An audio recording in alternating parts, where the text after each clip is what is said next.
Hello. तो कैसे बच्चों, आशा है कि तुम लोगों ने अभी तक तैयारी कर ली होगी। तो आज से मैं क्या करूँगा, बिज़नेस स्टडीज़ का रिवीजन बैच चलाऊँगा। जो जो चैप्टर इम्पोर्टेंट है वो कवर करूँगा। ये रिवीजन बैच है, इसको देख के देखना तुम, और देख के देखना कि तुम्हें क्या क्या चीज़ नहीं आती है। इसमें हम केस स्टडीज़ भी सॉल्व करवाऊँगा मैं। सारे पहले चैप्टर का रिवीजन, फिर एक साथ सैम्पल पेपर्स में से केस स्टडी भी सॉल्व करवाऊँगा। तो ठीक है, फिर अब मैं पहले ये बता देता हूँ कि कौन कितना कितना वेटेज कवर करेगा। ये एकदम परफेक्ट तो नहीं होता, लेकिन अप्रॉक्स इतना ही होता है। जैसे देखो इसमें, जैसे देखो इसमें पार्ट ए में है principles and functions of management. इसमें देखो nature and significance of management, principles of management और बिजनेस इन्वायरमेंट। ये तीनों चैप्टर कितने मार्क्स का कवर कर रहे हैं? 16 नंबर का। ठीक है, ये देखते जाओ अभी तुम। उसके बाद हो गया, ये पहले रिमूव करता हूँ।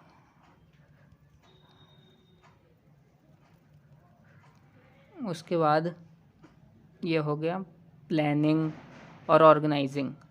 प्लानिंग और ऑर्गेनाइजिंग कितने मार्क्स का कवर कर रहे हैं? अकेले 14 नंबर का। ये जबकि 3 चैप्टर मिला के 16 नंबर का, ये अकेले 14 नंबर का कवर कर रहा है। ठीक है, तो इसको मिटाता हूँ।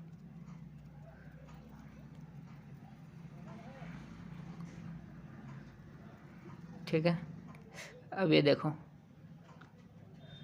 अब प्लानिंग ये बता दिया, ये 16 नंबर का, ये 14 नंबर का। अब ये देखो स्टाफिंग, डायरेक्टिंग और कंट्रोलिंग, ये है 20 नंबर का। ठीक है, 16 नंबर का हो गया। ये 3 चैप्टर शुरू के 3 जो हैं आपके, nature and significance of management, principles of management और बिजनेस इन्वायरमेंट। इस चैप्टर में तो कुछ भी नहीं है। ये तो मतलब जिसने अभी बिजनेस स्टडीज़ पढ़ा भी नहीं होगा, मतलब आगे के चैप्टर, उसने ये 3 तो पक्का पढ़ रखे होंगे, मैं मानता हूँ। भले आगे के तुम लोगों ने नहीं पढ़े होंगे, मुझे पता है, लेकिन ये तो ऐसा कोई बच्चा हो ही नहीं सकता जिसने ये 3 ना पढ़े हों। क्योंकि क्या होता है, 12th में शुरू में जाते हो तो शुरू में बच्चों को वो रहता है कि चैप्टर पढ़ने का, तो बच्चे पढ़ते हैं शुरू में। तो मैं मानता हूँ 3 ये तो बच्चों ने पढ़े रखा होगा। बाकी के चैप्टर करवाने के लिए तो मैं हूँ ही, मतलब मैं सारा चैप्टर का रिवीजन करवाऊँगा, सारे चैप्टर के करवाऊँगा रिवीजन। लेकिन मैं मान के चल रहा हूँ ये 16 नंबर तुम्हारे पक्के हैं। ठीक है, और बाकी के ये जो 14 नंबर है, बाकी के मेरी जिम्मेदारी मैं बताता हूँ क्या है मेरी जिम्मेदारी। तुम्हारे 14 नंबर का मैं पूरा करवाऊँ, ये 20 नंबर का पूरा करवाऊँ। सबसे इम्पॉर्टेंट ये देखो, फाइनेंशियल मैनेजमेंट और फाइनेंशियल मार्केट चैप्टर में कुछ नहीं है, बच्चे ऐसे ही डरे रहते हैं। मैं पढ़ाऊँगा, बिल्कुल समझ में आएगा। तो ये है 15 नंबर का। ठीक है, ये मैं बोल रहा हूँ फिर से अप्रॉक्स वैल्यू है। सोचो 15 नंबर 2 चैप्टर कितना इंपॉर्टेंट। और ये देखो कंज्यूमर प्रोटेक्शन में कुछ नहीं है, जिसने पढ़ा होगा उसको पता है, कुछ नहीं है इस चैप्टर में। कंज्यूमर प्रोटेक्शन, जो कंज्यूमर के राइट्स होते हैं, जो कंज्यूमर को पता नहीं होता, बस उसके बारे में इसमें बताने की कैसे कैसे कंज्यूमर को प्रोटेक्ट कर सकते उसके बारे में। और फाइनेंशियल मार्केटिंग मैनेजमेंट, ये दोनों मिला के आ रहे हैं 15 के। ठीक है, तो पहले मैं इसको रफ कर देता हूँ। ठीक है, अब देखो मैं कहाँ से पढ़ाना चालू करूँगा, मैं बता रहा हूँ। मैं चालू करूँगा प्लानिंग से पढ़ाना। ठीक है, मैं मान के चल रहा हूँ कि सारे बच्चों ने कवर कर रखा होगा शुरू के 3 चैप्टर। मैं ये नहीं कह रहा कि मैं पढ़ाऊँगा नहीं, मैं पढ़ाऊँगा ये भी। लेकिन सबसे पहले मैं ये क्या क्या करवाऊँगा मैं बता रहा हूँ। प्लानिंग हो गया, ऑर्गेनाइजिंग, स्टाफिंग, डायरेक्टिंग, कंट्रोलिंग। जब ये 5 चैप्टर तुम्हारे हो जाएंगे, उसके बाद करवाऊँगा financial management, financial marketing management. ठीक है, तो इस लाइन वाइज चलेगा। मुझे पता सब बच्चे कहेंगे अब सर पहला पढ़ा दो पहले, लेकिन नहीं, मेरे को पता है ना क्या क्या इंपॉर्टेंट है, तो मैं उस हिसाब से ही पढ़ाऊँगा। ठीक है, तो शुरू करते हैं अब प्लानिंग का पहले वो देख लेते हैं। प्लानिंग का क्या क्या चैप्टर आ रहे हैं और उसमें से कितना कितना कवर कर रहे हैं ये लोग। तो प्लानिंग, ये रहा प्लानिंग। ठीक है, ये रहा प्लानिंग। अब प्लानिंग में ये देखो कॉन्सेप्ट, इम्पोर्टेंस और लिमिटेशन, किस किस चीज़ों का कॉन्सेप्ट किसका है प्लानिंग का। बुक निकाल के रखो, और जो जो नहीं बता रहा हूँ वो काट देना इसमें से, ठीक है। तो जो जो बता रहा हूँ, क्या कह रहा हूँ मैं, जो जो बता रहा हूँ मैं वो टिक कर लेना, क्योंकि उन सब में से पूछा जाएगा।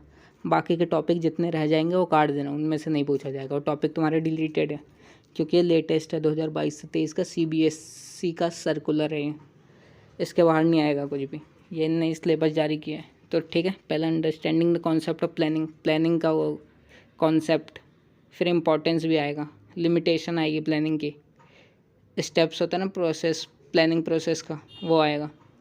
सिंगल यूज़ और स्टैंडिंग प्लान आएगा, मतलब सिंगल यूज़ एक बार यूज़ वाला प्लान क्या होता है और मल्टीपल यूज़ प्लान क्या होता है वो। फिर उसके बाद है describe objective, policy, strategy, procedure, method, rule, budget and programme as types of plan.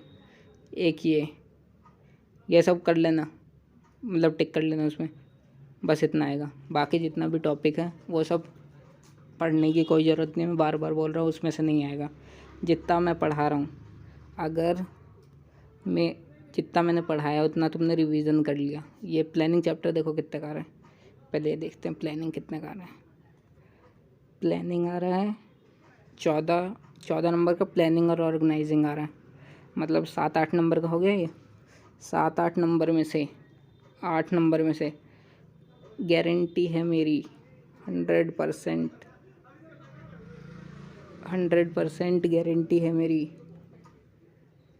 अगर मेरे से जितना मैंने पढ़ाया उतना तुमने एकदम हॉनेस्टली, मतलब बिल्कुल धोखा दिए हुए, मुझे क्या धोखा दोगे, मैं तो तुम्हें देख ही नहीं पाऊँगा, वैसे भी तुम तो ऑनलाइन पढ़ रहे हो। घर वालों को धोखा दोगे जितना, तुम्हें पता चल जाएगा बाद में उसका रिज़ल्ट।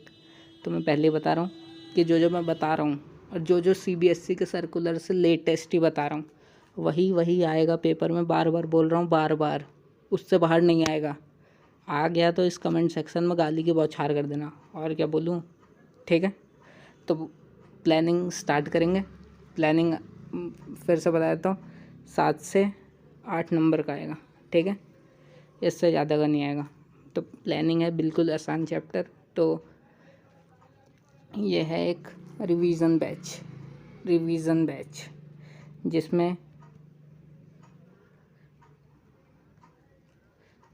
जिसमें मैं तुम्हारा सारा कवर करवा दूँगा। तो ये रिवीजन बैच कल से चालू हो जाएगा। तो अपने दोस्तों से बोल के शेयर कर देना अपने दोस्तों के बीच में वीडियो। कल से रोज़ वीडियो आएगी, सारे चैप्टर होगी। पसंद आए तो लाइक करना और शेयर कर देना दोस्तों के बीच में, ठीक है। तो कल से हम चालू करते हैं प्लानिंग। तो कल से तैयार हो जाना, 7 साढ़े 7 बजे के बीच में वीडियो आ जाएगी। उसके बाद कुछ काम मत करना, मैं बता रहा हूँ तुम्हें क्या, मैं तुम्हें बता रहा हूँ बिजनेस स्टडीज़। मुझे पता है बहुत सारे बच्चों ने क्या किया होगा, शुरू से नहीं पढ़ा होगा उनने।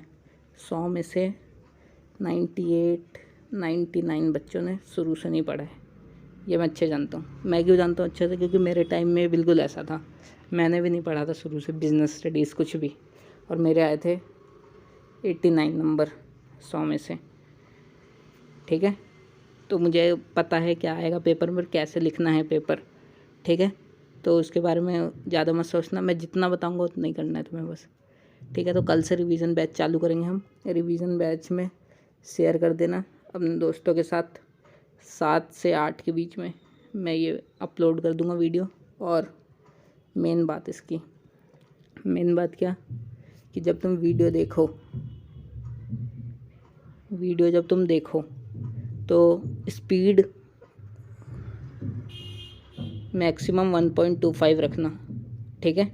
इससे क्या होगा, स्पीड मैक्सिमम 1.25 रखने से, जब हमने तो मतलब वहाँ पे पढ़ा है, ऑफलाइन ही पढ़ा है सारा, तो मेरे को पता है ऑनलाइन में बच्चे क्या करते हैं 2x स्पीड कर देते हैं, उसमें कुछ समझ नहीं आता। 1.25 करोगे, मैक्सिमम से मैक्सिमम 1.5 कर देना, ठीक है। इतना तो मैक्सिमम करना, इससे ज़्यादा कर रहे हो मतलब तुम टाइम पास कर रहे हो और तुम्हें पढ़ने का बिल्कुल मन नहीं है, ठीक है। समझ में नहीं आएगा, इतना तेज़ बोलने लगता है। 1.75 कर दोगे, 2 कर दोगे, तो इतना तेज़ बोलने लगता है, कुछ समझ में ही नहीं आएगा। फिर इसका मतलब तुम जल्दी भगाना चाह रहे हो अपना कोर्स, कुछ समझ नहीं आएगा उसमें। तो ठीक है, कल से टुमारो रोज़ वीडियो आएगी और सारे चैप्टर के रिवीजन जब हो जाएगा तो सैम्पल्स पेपर्स में से केस स्टडी सॉल्व करवाऊँगा और बताऊँगे किस किस तरीके के क्वेश्चन आते हैं। देखो अभी इसमें ही दिखा देता हूँ कि किस किस तरीके के क्वेश्चन आएंगे, ठीक है। तो पहले रुको, अभी दिखाता हूँ तुम्हें। देखो जैसे ये है, ये देखो पहला है remembering and understanding. Remembering and understanding मतलब समझे, याद करने वाला। अब याद करने वाला कैसे, प्लानिंग प्रोसेस हो गया, स्टाफिंग प्रोसेस हो गया, ये सब याद करने वाली चीज़ें। तो इसके बेसिस पे होगा पहला रिमेम्बरिंग एंड अंडरस्टैंडिंग, ठीक है। दूसरा अप्लाइंग मतलब क्या हो गया, solve problems to a new situation by applying acquired knowledge fact, मतलब इसका सीधा सा मतलब है केस स्टडी, ठीक है। ये मतलब है इसका। तीसरा क्या है, एनालाइज इवेल्युएट और creating, examine and break information into parts by identifying motives cause, ये भी केस स्टडी टाइप का। ये देखो याद करने वाला तुम्हारा 55% आएगा। समझ कितना ज़्यादा, 100% में से 55% तो जो तुम याद करोगे उसमें से ही आएगा। अप्लाइंग मतलब केस स्टडी 1-2 आ गई।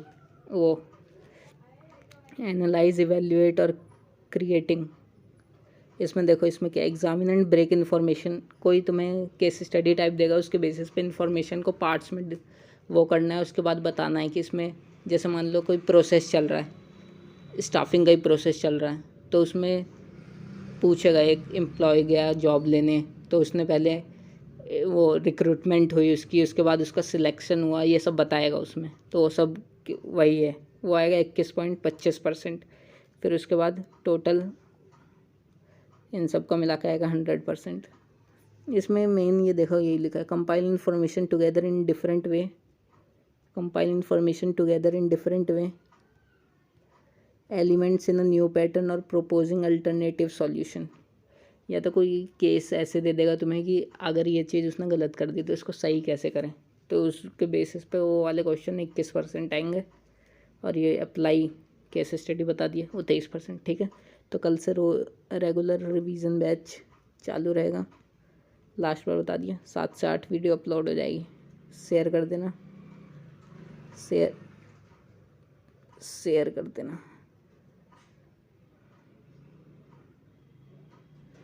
ठीक है। ओके बाय, कल से रेगुलर वीडियो आएगी इसका, ठीक है। Thank you.